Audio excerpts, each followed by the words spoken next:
back. We got a chef. He's directly from France. Really? Yeah, I'll bring him right to you. All right. Thank you. The Jamie Foxx show cast reveals what most fans never figured out. For many years, the Jamie Foxx show was more than just another 90s sitcom. It was a launchpad, a proving ground, and a showcase of talent destined for bigger stages. Jamie Foxx's wit and charisma carried the spotlight, but the cast around him formed the backbone of the show's heart. To fans, their chemistry felt effortless. Their bond seemed unshakable. But behind the canned laughter and scripted harmony lived another story. A story no episode revealed. One no tabloid ever captured. Every question about what really unfolded behind the studio lights was answered with silence. Every fracture buried beneath the glow of primetime success. Until now. Decades later, the cast begins to open up. And what they confess about their time on the Jamie Foxx show doesn't just reshape the sitcom's legacy. It forces us to question everything we thought we knew about their unity, their struggles, and the price of success in Hollywood. But what exactly did the cast reveal that leaves fans stunned and the industry unsettled? Stay with us as we find out. In 1996, television executives didn't know what to make of Jamie Foxx. He was already a household name from In Living Color, where his outrageous characters, like the hilariously grotesque Wanda, had made him a comedy star. But when it came to leading his own show, the suits in charge had doubts. Jamie was unpredictable, raw, and unafraid to push boundaries that made networks nervous. The gamble of giving him his own sitcom seemed like a risk no one wanted to take. Until the WB, then a fledgling network desperate for attention, rolled the dice. What most fans never figured out is that the Jamie Foxx show almost didn't exist. Fox had pitched his vision repeatedly, but executives felt he wasn't relatable enough. He wanted to make a sitcom not about polished suburban life, but about a struggling young man hustling for his dreams in the real world. In Hollywood at the time, that wasn't the image they wanted to sell. The WB eventually gave him the green light, but only under one condition. Fox would have to tone down his wild style. Behind the scenes, Jamie played a dangerous balancing act. He knew that if he watered himself down too much, the show would fail to capture his essence. But if he went too far with his improvisations, he risked alienating both the studio and his castmates. The pilot episode was his proving ground. On camera, he portrayed Jamie King, a young aspiring entertainer working at his aunt and uncle's hotel in Los Angeles. Off camera, he rewrote punchlines, pushed for bolder storylines, and even fought to cast actors the studio didn't initially want. The result was a sitcom that felt both hilarious and raw. But the cost was heavy. Jamie was accused of being too controlling. Cast members whispered that he demanded rewrites, while executives complained that he delivered scenes too wild for network television. The truth: without his gamble, the show would never have lasted. The Jamie Foxx show became one of the WB's cornerstones, giving the network credibility and launching careers that would echo for decades. Jamie had rolled the dice on himself, but behind the laughter, he was burning bridges with powerful figures in Hollywood who weren't used to seeing a young black comedian demand that kind of creative control. His gamble paid off, but it left scars that only time would reveal. Sitcoms live or die on chemistry, and the Jamie Foxx show had lightning in a bottle. At its center was the electric banter between Jamie Foxx and Garcelle Beauvais, who played Fancy Monroe, the hotel's elegant front desk clerk. Their flirtation was the heartbeat of the show.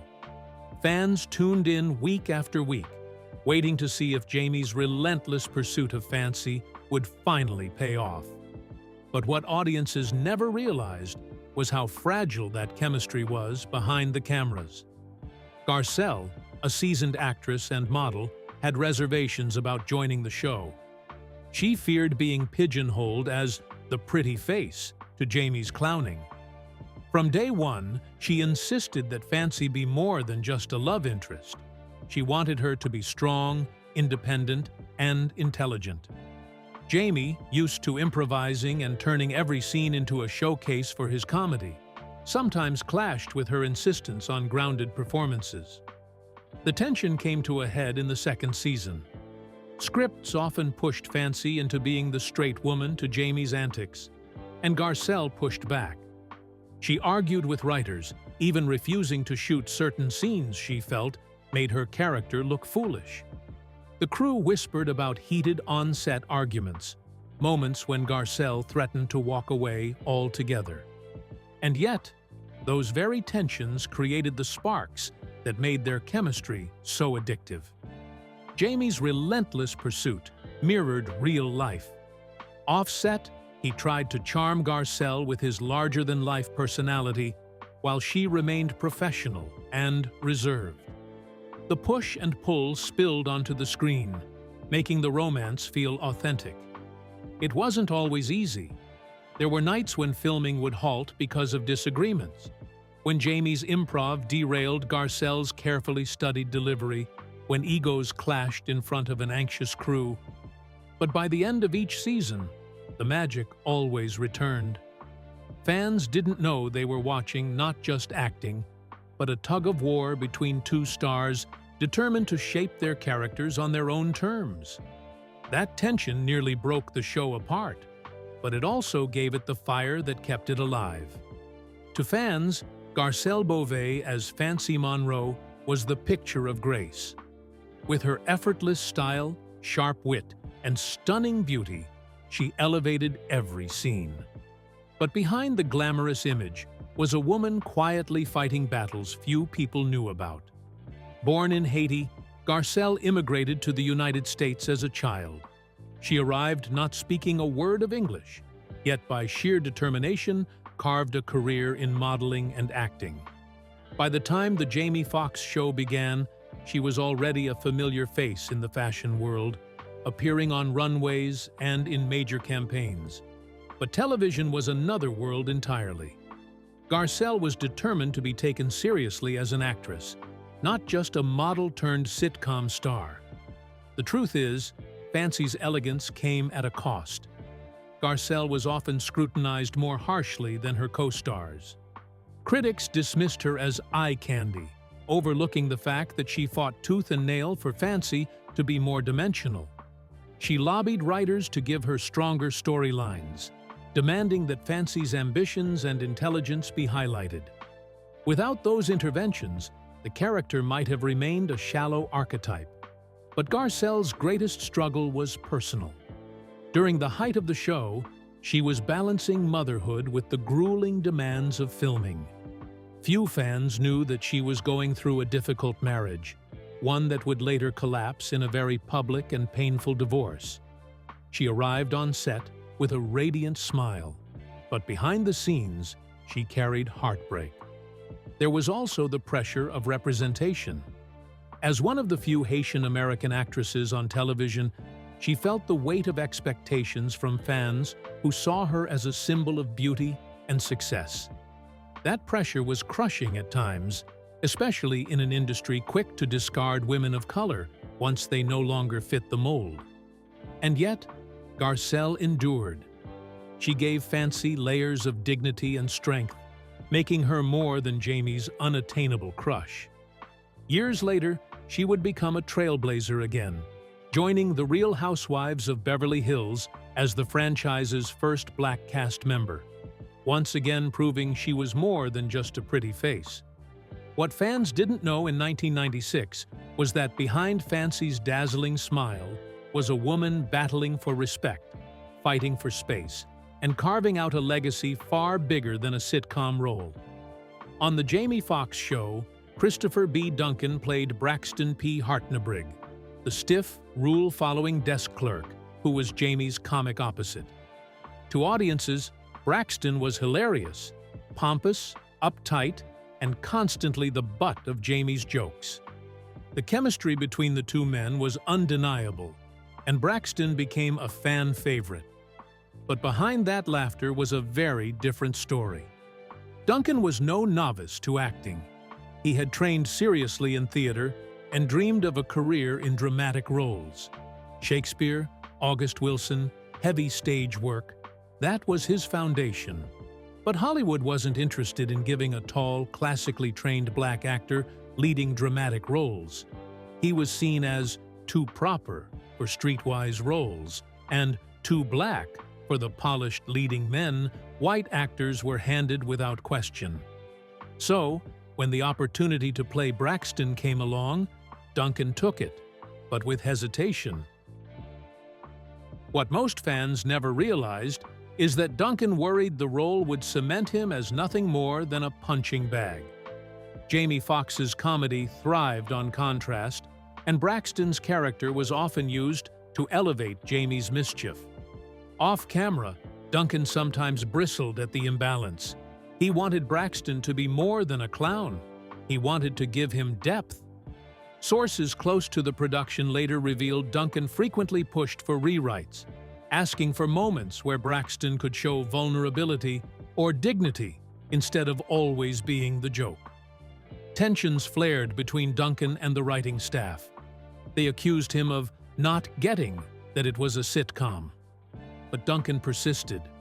Slowly, through persistence and sheer will, Braxton's character evolved.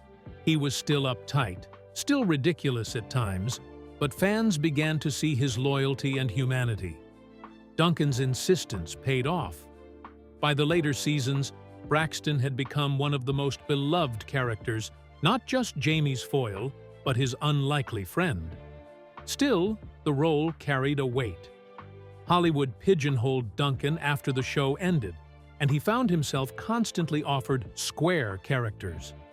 It took years for him to break free and land roles that showcased his range, from The First Family to Black Lightning. The irony? His struggle for respect mirrored Braxton's. Both were men fighting to be seen for more than the stereotypes the world placed on them. Ellia English played Aunt Helen, the heart of the hotel, and the mother figure whose warm presence kept the chaotic world of Jamie King from spiraling out of control. She was quick with a comeback, endlessly patient, and fiercely protective of her family. To fans, she seemed unshakable, the kind of woman who could handle anything with grace. But what most fans never figured out is that Ellia's own life behind the scenes was far from easy. Ellia came to Hollywood through the back door. A gifted singer, she had cut her teeth performing in jazz clubs before moving into acting. Her background gave her performances a soulful weight, something that set her apart from other sitcom moms and aunts. But while her character radiated confidence, Ellia was quietly dealing with insecurity. In an industry obsessed with youth and beauty, she was constantly reminded that she didn't fit Hollywood's mold. She wasn't the glamorous model like Garcelle Beauvais, and she wasn't the flashy comedian like Jamie Foxx. For years, she fought to prove her worth, not just to the industry, but to herself. That pressure followed her onto the set. Colleagues later revealed that Ellia would sometimes break down between takes, wondering if she was good enough. Yet when the cameras rolled, she delivered flawless performances, often grounding scenes that would have otherwise spun into chaos. There was another hidden battle too, her health. During the show's run, Ellia struggled with medical issues she kept private, fearing they would jeopardize her role. Few people on set knew the full extent of her challenges, but those closest to her saw the toll it took. And still, she showed up, day after day, delivering the warmth and wit fans adored. Her resilience made Aunt Helen unforgettable. Fans felt she was real, because in many ways she was channeling her own fight to be seen and respected. After the show ended, Ellia continued to work in television and film, but her greatest impact was the invisible one. The countless young women who saw her on screen and realized they, too, could belong. When the Jamie Foxx show premiered, Garrett Morris was already a legend.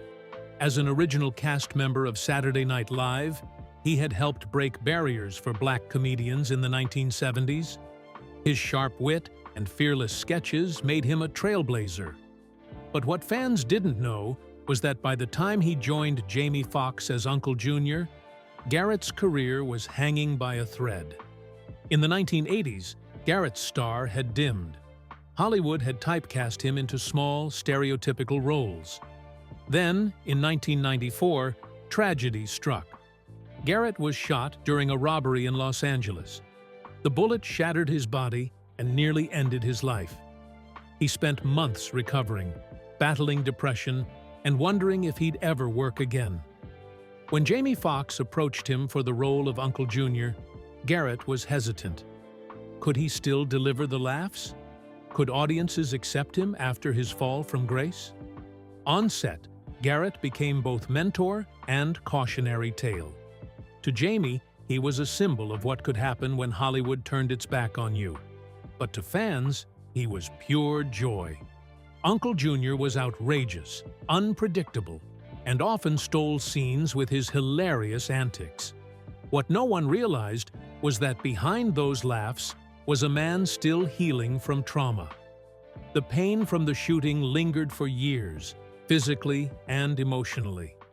There were whispers during the early seasons that Garrett might not make it. His health was fragile, and producers feared he wouldn't be able to keep up with the demands of a sitcom. But Jamie refused to let him go. He fought for Garrett to stay, insisting that Uncle Junior was irreplaceable. That loyalty gave Garrett a second chance, and he repaid it by delivering some of the show's funniest moments. For Garrett, the Jamie Foxx show wasn't just another credit on his resume, it was redemption. It reminded Hollywood and himself that he still mattered. But it also left scars. While fans laughed at Uncle Junior's wild schemes, Garrett Morris was still wrestling with the ghosts of a past that nearly destroyed him. At first glance, the Jamie Foxx show looked like smooth sailing, strong ratings, a charismatic lead, and a cast that gelled effortlessly on screen. But what fans never saw were the battles happening far from the cameras, fights that nearly sank the show before it could find its footing. The WB network, which aired the sitcom, was still young and desperate to prove it could compete with ABC, NBC, and Fox. Executives wanted the Jamie Foxx show to be edgy, but not too edgy. They wanted Jamie to be funny, but not threatening. Every week, producers walked a tightrope between Jamie's fearless comedy and the network's demands for safe, family-friendly humor. Jamie, however, was never one to play it safe. He pushed for storylines that highlighted the black experience, that leaned into his style of comedy, even if it ruffled feathers. But executives constantly pushed back. Scripts were rewritten overnight. Jokes were cut at the last minute. Entire storylines were scrapped because the network feared they were too urban for mainstream audiences. Behind the scenes, tempers boiled. Jamie clashed with producers over creative control, and at one point, insiders claimed he threatened to walk away. Garcelle recalled years later that there were days they didn't know if they'd even have jobs because the show felt like it was on the chopping block. The cast soldiered on, but the tension was real. The irony? Those very struggles gave the show its raw energy. By fighting the network's attempts to water it down, Jamie and the writers carved out a unique space for the sitcom. It wasn't as polished as Friends or Seinfeld, but it wasn't supposed to be. It reflected a world that audiences hadn't seen enough of, a black-led comedy that was both outrageous and heartfelt. The studio wars were brutal, but they gave birth to something rare, television that mattered, even if it wasn't fully appreciated in its time. By the late 1990s, Jamie Foxx had conquered television. His show was a hit, he had a loyal fan base, and his comedic talent was undeniable. But Jamie wasn't satisfied. What fans didn't realize at the time was that he was quietly planning his escape. Hollywood had a reputation for boxing comedians into roles they could never break out of. Jamie knew that if he didn't fight, he'd spend the rest of his career playing loudmouth sidekicks and funny best friends. He wanted more: music, drama, and, most importantly, respect. But the industry laughed at the idea. A sitcom star winning an Oscar? Impossible. Behind the scenes, Jamie faced rejection after rejection. Casting directors dismissed him, critics doubted him. Even some of his peers in comedy thought he was crazy for wanting to pursue dramatic roles. But Jamie refused to give in. He studied, he practiced, and he put in the work nobody saw. While fans were watching him clown around as Jamie King, he was quietly sharpening himself into the actor who would one day become Ray Charles. The breakthrough came slowly, then all at once. His music career took off, proving he wasn't just a comedian with a microphone. Then came film roles, small at first, but each one a step toward legitimacy. By the time he won the Academy Award for Ray in 2005, he had transformed from sitcom star to Hollywood royalty. What most people never realized is how much the Jamie Foxx show fueled that fire. The battles, the doubts, the constant fight for respect. It all hardened Jamie. Hollywood may have underestimated him, but Jamie had been underestimated before, and every time he proved them wrong. Sitcom sets are often rife with egos, rivalries, and backstabbing. But the Jamie Foxx show was different. Behind the laughter, the cast built a family bond that would carry them through some of the hardest moments of their lives. Jamie and Garcelle's chemistry wasn't just scripted. It came from a deep mutual respect. Christopher B. Duncan often credited Jamie for supporting him when he felt sidelined. Ellia English found comfort in Garcelle's friendship when her health struggles became too heavy to bear alone. And Garrett Morris, wounded from years of rejection and physical trauma, found in Jamie a fierce ally who refused to let him fade away. That bond was tested time and again. There were moments when the show faced cancellation, when careers stalled, and when personal lives unraveled. Yet, whenever tragedy struck, the cast came together. When Garrett battled his lingering injuries, the cast rallied behind him. When Jamie faced doubts about his transition to film, the others reminded him he had already overcome worse. Even after the cameras stopped rolling, their connection didn't fade. They showed up for each other's milestones, weddings, births, and new projects. Years later, Garcelle admitted that the Jamie Foxx show wasn't just a job, it was a lifeline. "We were more than co-stars," she said. "We were family." In an industry notorious for tearing people apart, that bond was rare. It gave the show an authenticity audiences could feel, even if they couldn't explain it. The laughter wasn't just scripted. It was born out of love, resilience, and the kind of loyalty Hollywood rarely sees. For years, the Jamie Foxx show was remembered as a funny, underrated sitcom that gave Jamie Foxx his first big break. But as time passed, the cast began to open up in ways they never had during the show's run.